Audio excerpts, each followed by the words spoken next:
Nah, saya tahu nih Tapi nanti ada nggak sih alumni Al Zaitun yang lebih pintar dari abang, ada nggak sih? Saya pengen diskus sama dia juga. wah banyak bang, banyak. Keluar tuh bahasa lembur lah. Jadi pertanyaannya apa Siapa? mazhabnya? Iya, apa mazhabnya dan tata cara sholatnya bagaimana? Apakah sambil goyang-goyang tangan atau gimana? Goyang-goyang kaki gitu. Ya enggak dong, sama. Sama kayak abang sholat gimana kalau abang sholat? Loh, kok samain saya? Saya kan Syafi'i. Saya bisa bertanggung jawab. Saya ditanya juga, saya jawab dengan dalilnya. Bila perlu saya udah, pantek tadi- pakai aneh. Iya, tadi abang nih. Tadi abang kan nanya tentang tata cara sholat. Kira Ya. tata cara sholat ya sama seperti orang-orang pada layak umumnya. Coba abang sholat kayak gimana? Taklid madhabnya ke siapa? Enggak, Taklidnya ke kita nggak ada taklid kepada pihak tertentu karena kita tidak diajarkan untuk mengkhususkan seseorang. Oke, jadi begini. Saya tanya, abang mempelajari Al-Quran. Kan abang bilang bahwa orang yang memahami Al-Quran adalah orang yang beriman. Berarti abang beriman. Oke. Abang belajar Al-Quran. Belajar? Di Al-Quran itu pernah nggak abang lihat ada syarat sah sholat, pardunya wudhu, niat mandi wajib? Ada nggak? Enggak. Nggak ada. Oke. Karena di Al-Quran tidak ada itu, Al-Quran juga tidak bisa sembarangan. Ada asbabun nuzul namanya. Sebab kenapa ayat itu diturunkan. Seperti fangkihu ma taba lakum minan nisa masna wa sulasa wa ruba. Kenapa boleh menambah? Jadi ini, Bang, ini abang nanya apa menceramai saya nih? Loh, bukan menceramai, saya ngasih tahu ke abang. Nanti abang jelasin versi Al Zaitun itu gimana. Ini versi saya. Iya, sok silakan. Oke. Saya jelasin dulu nih, ini saya ya, ini saya.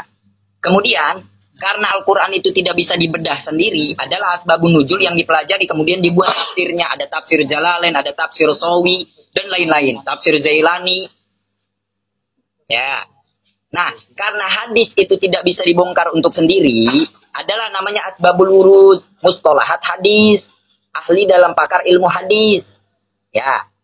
Kemudian dari Nabi turun ke sahabat, turun ke tabi'in, tabi'in hingga ke jam'ul mutaqaddimin wa jam'ul mutaakhirin. Saya bermadhab kepada Imam Syafi'i karena Imam Syafi'i paham ilmu agamanya tuh luar biasa. Di umur 9 tahun selain hafiz Quran, beliau kalau jalan ke masjid tutup kuping karena nggak mau yang didengarkannya itu jelek, kemudian dihafal oleh Imam Syafi'i. Itu Imam Syafi'i. Makanya saya taklid kepada Imam Syafi'i dalam madhab fikih, dalam fikih saya. Saya tanya ke abang taklid ke siapa? Gitu kan. Untuk taklid nih Bang ya, untuk taklid itu kita nggak ada untuk ke seseorang karena di sana tuh tidak diajarkan untuk menguntungkan seseorang. Nah, Berarti, untuk pertanyaan ini saya yakin ini tidak akan ada ujungnya Bang. Mending dilanjutkan ke pertanyaan yang lain. Berarti Syekh Panji Gumilang adalah mujtahid mutlak yang bisa menentukan satu hukum gitu ya. Itu saya nggak bisa ngomong. Abang silakan datang ke Zaitun. Oh, enggak kan abis ini kan kita ada pertemuan lagi nanti di kafe ya, nggak sambil ngopi. Siap. Sambil ngopi ya. Siap. Oke, lanjut. Kalau ini udah di skip ya, soal ini di skip. Udah nggak bisa ngejawab, di skip berarti. Bukan nggak bisa ngejawab. Saya nggak pengen memperpanjang karena saya tahu ini nggak bakal ada ujungnya. Maksudnya kalau abang jika ingin tahu nih, tadi bisa nanti. Jika abang ingin tahu lebih lanjut, abang bisa langsung tanya sama pihak Zaitun langsung. Oke, saya tanya. Kan abang pihak Al Zaitun, abang alumni. Nanya kudu nanya ke tukang sasapu. Bukan gitu Bang, maksudnya tuh orang-orang Al Zaitun itu lebih paham, lebih bisa menjelaskan. Nah, kita kan buat sharing aja nih, maksudnya di Zaitun tuh diajarin apa aja sih? Nah, untuk pertanyaan-pertanyaan saya kan di sini kan saya kan buat ngejawab pertanyaan ataupun pernyataan kan. Ya. Nah, saya tahu ini nanti ada nggak sih alumni Al Zaitun yang lebih pintar dari abang, ada nggak sih? Saya pengen diskus sama dia juga. Wah banyak Bang, banyak. Ya nanti tolong di WhatsApp nomornya, biar saya kabarin. Siap. Ya silakan lanjutkan pertanyaannya. Nah, Bang, ini pertanyaan kedua Bang. BTW ini live sampai jam berapa nih kira-kira? Sampai abang mau nyampe jam berapa? Sampai jam berapa ya? 11.15 lah paling. Oh yaudah, berarti bentar lagi nih lanjut ke pertanyaan kedua ya. Siap. Oke, pertanyaan kedua. Next time, kan saya udah bilang Bang, abang siapin dulu materinya nih. Gue mau nanya, lo mau nggak nyiapin materi? Kan gue bilang gini tadi Bang, nih saya agak-agak ngantuk dikit nih gitu kan. Terus gimana nih?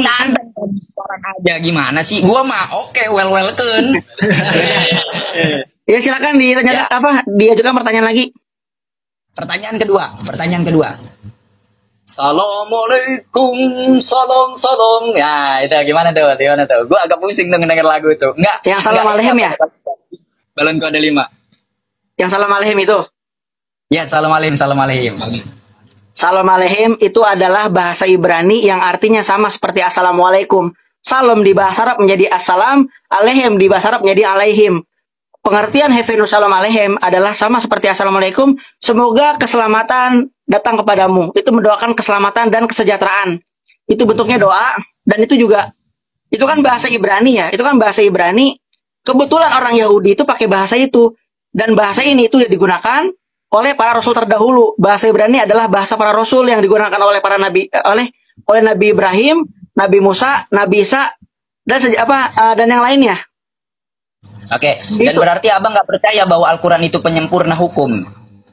Jadi gini bang, itu kan bahasa bang. Itu maksud bukan maaf, sorry bukan abang. Al-Jaitun berarti nggak percaya bahwa Al-Quran penyempurna hukum. Kata siapa? Itu kan kata abang. Loh, dalam pernyataan abang dong yang mengatakan bahwa itu digunakan oleh umat Yahudi zaman dulu, kemudian digunakan lagi pada hari ini, yang mana memang ketetapannya mahfudot bahasa Arab itu lebih baik daripada bahasa manapun. Iya. Kenapa tidak? Jadi salah ya, jika mempelajari bahasa Ibrani ya? Lo nggak salah, saya orang Sunda, ntar gue domelin ngomong Sunda. Nggak salah. Terus letak salahnya di mana bang?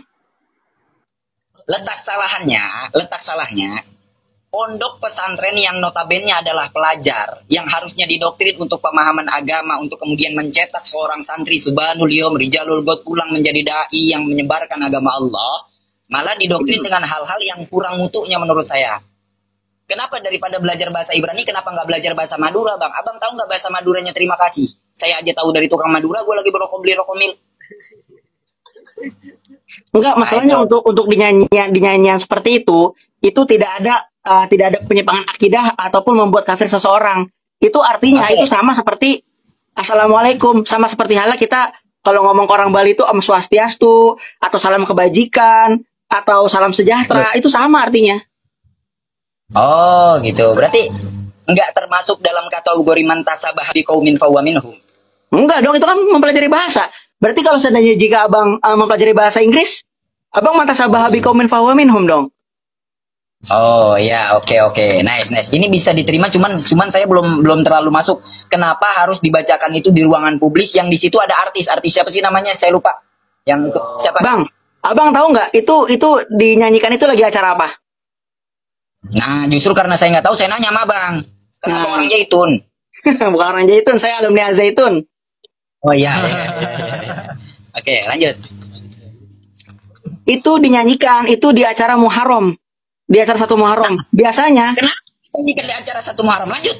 Dengerin dulu. Biasanya di 1 Muharram itu, Syekh itu mengundang para pemuka agama. Baik dari Kristen, Hindu, Buddha, itu semua pemuka agama diundang. Dan biasanya juga mengundang pejabat publik. Ya.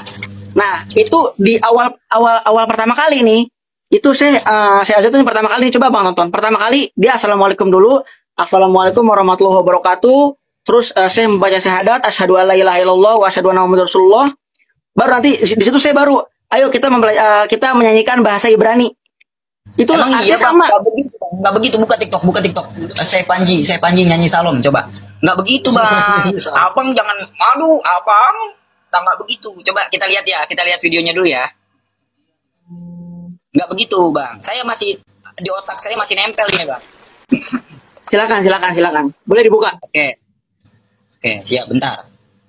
Jangan kaget, di sini suka terbang-terbangan hiu dan lain-lain, terus tenang, aman. Bentar lagi singa nih terbang. Ada nggak? Ada cari GC. Kita cuma dikasih waktu 20 menit lagi nih sama Bang Panji. Enggak, kalau bisa diperpanjang sampai jam 11.30 juga bisa. Ini tos dulu dong, gue demen sama yang begini nih. Tos dulu, Bro. Oke, siap, aman. Mana buruan. Astagfirullahaladzim, lama banget. Intinya perkataannya tidak seperti itu, Bang.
Nah, saya tahu nih Tapi nanti ada nggak sih alumni Al Zaitun yang lebih pintar dari abang? Ada nggak sih? Saya pengen diskus sama dia juga. wah banyak bang, banyak. Keluar tuh bahasa lembur lah. Jadi pertanyaannya apa Siapa? mazhabnya? Iya, apa mazhabnya dan tata cara sholatnya bagaimana? Apakah sambil goyang-goyang tangan atau gimana? Goyang-goyang kaki gitu. Ya enggak dong, sama. Sama kayak Bang Sholat gimana kalau Bang Sholat? Loh, kok samain saya? Saya kan Syafi'i. Saya bisa bertanggung jawab. Saya ditanya juga saya jawab dengan dalilnya. Bila perlu saya udah, pantek tadi- pakai Iya, tadi abang nih. Tadi abang kan nanya tentang tata cara sholat. Kira Ya. tata cara sholat ya sama seperti orang-orang pada umumnya. Coba abang sholat kayak gimana?